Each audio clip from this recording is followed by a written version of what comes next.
অষ্টম শ্রেণীর প্রিয় শিক্ষার্থীরা, আশা করি সবাই ভালো আছো, সুস্থ আছো। তোমাদের 4.3 এই অধ্যায়ের একটা টপিকস হচ্ছে উৎপাদকের বিশ্লেষণ। এই উৎপাদকের বিশ্লেষণটা যদি আমরা ভালো করে বুঝতে পারি, তাহলে আমরা 4.3, 5.1, 5.2 এই অঙ্কগুলো আমরা সহজে বুঝতে পারবো। অঙ্ক করার আগে অঙ্কের যে বিষয়টা আছে সেটা আমাদেরকে একটু ভালো করে বুঝতে হবে। উৎপাদকের বিশ্লেষণ, দুটা শব্দ দেখো। উৎপাদকের বিশ্লেষণ, বিশ্লেষণ মানে হচ্ছে বড় করা, ছোট একটা জিনিসকে আমরা বড় করব। ওকে। উৎপাদক, উৎপাদকের অপর নাম হচ্ছে কি গুণনীয়ক। গুণনীয়ক কি করতে হয়? গুণ নাকি ভাগ? গুণনীয়ক বলতে ভাগ করতে হবে। কোন সংখ্যা দ্বারা ভাগ করতে হবে? অবশ্যই মৌলিক সংখ্যা দ্বারা ভাগ করতে হবে। এখন মৌলিক সংখ্যা কারা? 2, 3, 5, 7 এগুলো হচ্ছে আমাদের মৌলিক সংখ্যা। ওকে, এই পয়েন্টটা আলোচনা করলাম। এখন আসলে এই পয়েন্টটা, উৎপাদকে বিশ্লেষণ করতে 3টি ধাপ অনুসরণ করতে হবে। আমাদের সামনে একটা অঙ্ক দেওয়া থাকবে, সেই অঙ্কটা দেখবা কখনো 2টা পদে দেওয়া থাকবে, কখনো 3টা পদে দেওয়া থাকবে, কখনো 4টা পদে দেওয়া থাকবে। ঠিক আছে? যতটা পদের দেওয়া থাকুক না কেন, 2টি পদ, 3টি পদ, 4টি পদ, যতটা পদের দেওয়া থাকুক না কেন, আমাদেরকে 3টি ধাপ অনুসরণ করতে হবে। সে 3টা ধাপ কি কি দেখো। প্রথমে আমাকে প্রত্যেকটা পদের মধ্যে কমন যায় কিনা দেখতে হবে। কমন মানে কি? ভাগ, মানে প্রত্যেকটা পদের মধ্যে সেই সংখ্যার গুণনীয়ক আছে কিনা। এখন কমন বলতে আমরা কি বুঝি?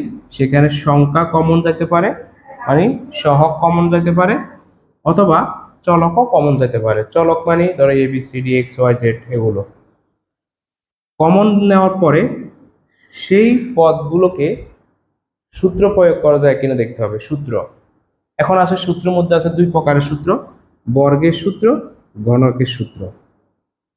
এই সূত্রগুলোতে কোনো একটা অঙ্ককে আমরা ফেলতে পারি কিনা দেখতে হবে। তাহলে কমন নেওয়ার পর পর দেখতে হবে সূত্র প্রয়োগ করা যায় কিনা। এগুলো প্রত্যেকটা স্টেপ কিন্তু আমাদেরকে অনুসরণ করতে হবে। সর্বশেষ স্টেপ হচ্ছে কি middle term. Middle term common নেওয়ার পরে, সূত্র নেওয়ার পরে সর্বশেষ হচ্ছে আমাকে মিডল টার্ম করতে হবে। আর এই মিডল টার্ম করতে হলে, মিডল টার্ম করতে অবশ্যই 3টি পদ প্রয়োজন। 3টি পদ ছাড়া কিন্তু মিডল টার্ম করা যায় না। ঠিক আছে?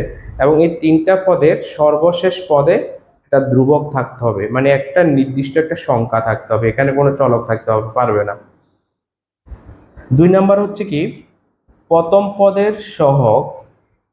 প্রথম পদ যেটা তোমাদের প্রথম দেওয়া থাকবে, ধরুন x², 5x², তাহলে x² সহগ হচ্ছে কত? 5।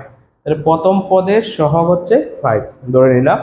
শেষের ধ্রুবক, শেষে একটা ধ্রুবক, ধ্রুবক হচ্ছে একটা সংখ্যা, ধরো 5, 30, 50, 100, মানে যে সংখ্যার সাথে কোনো চলক থাকবে না সেটা হচ্ছে ধ্রুবক। ওকে, তাহলে এই পদ, এই সহগ এবং শেষের ধ্রুবককে গুণ করলে আমরা একটা কি পাবো? গুণফল পাবো। সেই গুণফলকে মৌলিক উৎপাদকে বিশ্লেষণ করতে হবে, যেটা আমি প্রথমে লিখছি, মৌলিক উৎপাদকে বিশ্লেষণ করতে হবে। এখানে দেখো মৌলিক উৎপাদকে বিশ্লেষণ করলে এখানে অনেকগুলো আমরা অঙ্ক পাবো। ঠিক আছে? মৌলিক উৎপাদকে বিশ্লেষণ করে 2টি সংখ্যাকে গঠন করতে হবে। এমন দুটা সংখ্যা নিব, ঠিক আছে, সব মানে অনেকগুলো সংখ্যা থাকবে, গুণ করে করে 2টা সংখ্যা নিব। সংখ্যাটা নিয়ে কি হবে? মাঝের পদকে যোগ ও বিয়োগ করে মিলাইতে হবে। মিডল টার্ম মানে কি? মিডল টার্ম হচ্ছে মাঝের যে পদটা থাকবে সে একটা পদকে 2টা পদ বানাবো আমরা। 2টা পদ বানাতে হবে, যোগ করে অথবা বিয়োগ করে আমাকে 2টা পদ নিব, যাতে যোগ এবং বিয়োগ করলে ওই পদের মানে সমান হয়। মাঝের পদকে, মাঝের পদ মানে যেটা মাঝের থাকবে, মাঝের পদকে 2টি পদে রূপান্তর করতে হবে। এটা হচ্ছে মিডল টার্ম। মিডল টার্ম 3টা পদ লাগবে। তারপরে যাই, প্রথম পদের সহগ এবং শেষের ধ্রুবক গুণ করতে হবে। সেই গুণফলকে মৌলিক উৎপাদকে বিশ্লেষণ করতে হবে। মৌলিক উৎপাদকে বিশ্লেষণ করার পরে এখানে অনেকগুলো গুণ থাকবে, সেই গুণ থেকে আমরা 2টা সংখ্যা এমনভাবে নিব যাতে মিডল টার্মের মাঝের যে সংখ্যাটা আছে সেটা যাতে আমরা মিলাতে পারি। ঠিক আছে? এটা হচ্ছে আমাদের উৎপাদকের বিশ্লেষণের বেসিক কথা। তারপর আমরা আস্তে আস্তে অঙ্কগুলো করব।